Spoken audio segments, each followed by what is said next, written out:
جاء عن الأخنس بن شريق أنه اجتمع هو وأبو سفيان وأبو جهل أين؟ عند بيت النبي صلى الله عليه وسلم وهو يقرأ يصلي بالليل. فمن كثر ما أن القرآن عجيب وملفت وجميل فيأتون يستمعون قراءة النبي صلى الله عليه وسلم، يتلذذون بصوت النبي وبالمعاني الجزيلة والألفاظ الباهرة في كتاب الله تبارك وتعالى. فيأتون بالليل والناس نائمون يستمعون قراءة النبي، بيوت عربية ومكشوفة، فيستمعون قراءة النبي وهو يصلي صلى الله عليه وسلم. فقدر الله أنه بعد أن انصرفوا تواجهوا، فقال أبو جهل لأبي سفيان: ماذا تفعل؟ قال: أنت ماذا تفعل؟ وأنت يا الأخنس ماذا تفعل؟ قال: أنت ماذا تفعلان؟ اعترفوا كلهم: جئنا نسمع قراءته. قال: طيب لو رآكم السفهاء قريش الآن، لو رآكم العبيد، لو رأتكم النساء، لو رآكم الأطفال، ماذا يقولون عنكم؟ أنتم قادة الحرب على محمد، عندما يرونكم تستمعون إليه إذا معناها يعني سيتبعه الناس. فتعاهدوا على ألا يرجعوا، لكن من الليلة القادمة رجعوا، ما قدروا، فرجعوا يستمعون. فلما انصرفوا بعد انتهاء النبي من صلاته وقراءته فإذا هم يتواجهون. شو قلنا؟ قلنا لا تأتوا. والثالثة 3 ليالي يجتمع هؤلاء الثلاثة، وفي اليوم الثالث تعاهدوا أن لا ترجعوا أبدا، خلاص يعني اجزموا عقلوا، فانصرفوا.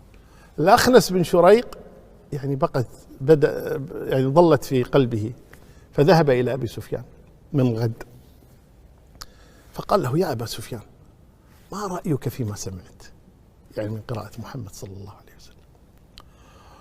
قال: والله شيء عجيب، شيء أعرفه وشيء لا أعرفه، لكن شيء عجيب. قال: لقد وقع في قلبي أنه يعني حق.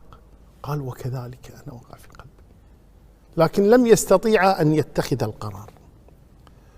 فذهب الأخنس إلى أبي جهل عمرو بن هشام، وكانوا يلقبونه بأبي الحكم، فقال له: يا أبا الحكم، ما رأيك فيما سمعت من محمد؟ قال: ماذا تريد؟ قال: أليس الذي قاله حق؟ قال: يا أخنس،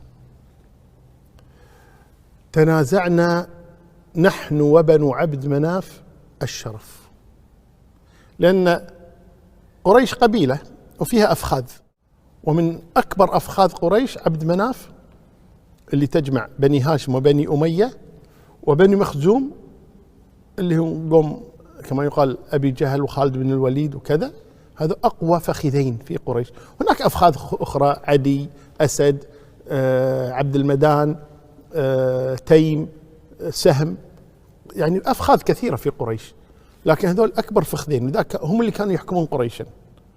وإذا كان عبد المطلب هو سيد قريش، لما مات عبد المطلب صار أبو جهل، لما مات أبو جهل صار أبو سفيان، كله يا من عبد مناف يا من بني مخزوم. فقال: تنازعنا نحن وبنو عبد مناف الشرف، أطعموا فأطعمنا، حملوا فحملنا، أعطوا فأعطينا، يعني كل شيء يسوونه نسوي مثلهم، يعني ما لهم ميزة علينا، ما يتميزون عنا بشيء. ثم قال: حتى إذا كنا كفرسي رهان، يعني من اللي يسبق الثاني، وتجاثينا على الركب، قالوا: منا نبي، أن يدرك هذا، من نجيب لنا نبينا؟